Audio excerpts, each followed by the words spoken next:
مجھے بڑی خوشی ہوتی ہے بتاتے ہوئے کہ آج جو اکنامک سروے آف پاکستان، جس میں اعداد و شمار آج پبلک کے سامنے آئے ہیں، تو مجھے خوشی یہ ہوتی ہے کہ جو ہم کہتے جا رہے تھے کہ پاکستان پچھلے 2 سال میں جس طرح کی ترقی کر رہا تھا، جس طرح کی اس کی جو گروتھ ریٹ ہے، یعنی جو یہ ثابت کرتا ہے کہ ملک میں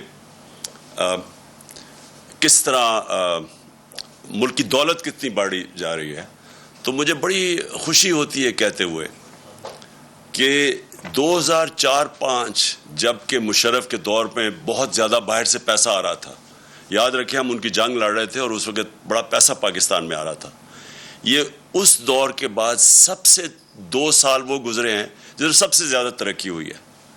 تو ہماری اکنامک سروے کہتی ہے کہ 5.74 ہمارے تیسرے سال میں اکنامک ہماری جو جی ڈی پی ہے، جو سالانہ دولت ہے، اس میں اضافہ ہوا، اور یہ آخری سال 5.97 پہ ہماری دولت میں اضافہ ہوا۔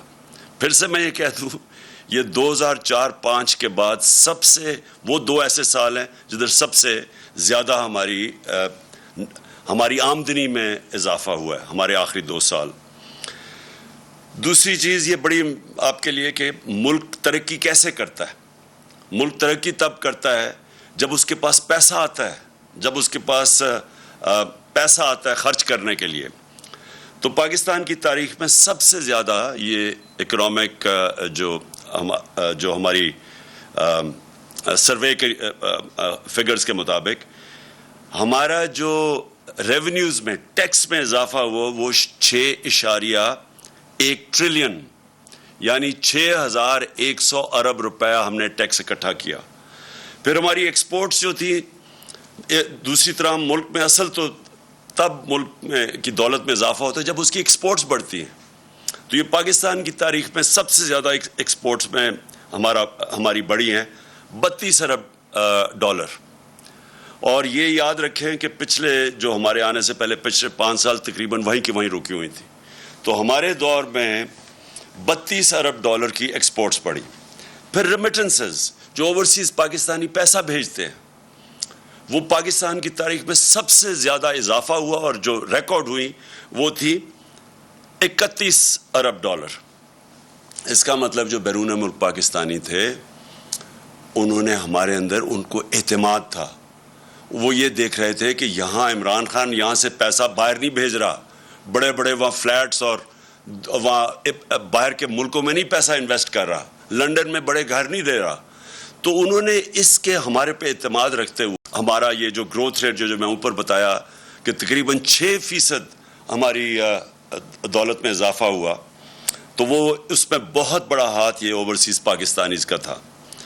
پھر جدھر 60% پاکستانی دیہات میں رہتے ہیں، تو یہ بھی پچھلے دور کے مطابق تقریباً دگنی ہماری جو زرعی پیداوار تھی وہ دگنی بڑھی ہے۔ ہمارا جو اکنامک سروے کے مطابق 4.4% ہماری ایگریکلچر میں اضافہ ہوا، یعنی گروتھ ریٹ ہوئی ہے۔ تو یہ اگر آپ پچھلے دور کے مطابق ان کے مقابلے میں دیکھیں، اسے موازنہ کریں، تو یہ پہلی دفعہ اتنا زیادہ پیسہ گیا ہمارے کسانوں کے پاس۔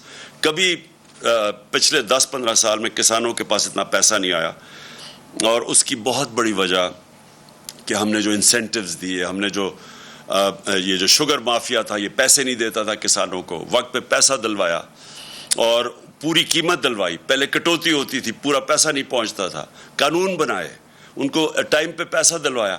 جب کسان کے پاس پیسہ آیا، اس نے اپنے زمینوں پہ لگایا، اس کی وجہ سے ریکارڈ 2 سال ریکارڈ ہماری فصلوں میں بمپر کراپس ہوئی، پیداوار بڑی، ریکارڈ پیداوار ہوئی۔ پھر انڈسٹری، یہ جو گروتھ ریٹ بڑھی ہے، اس میں بہت بڑا ہاتھ انڈسٹری کا ہے۔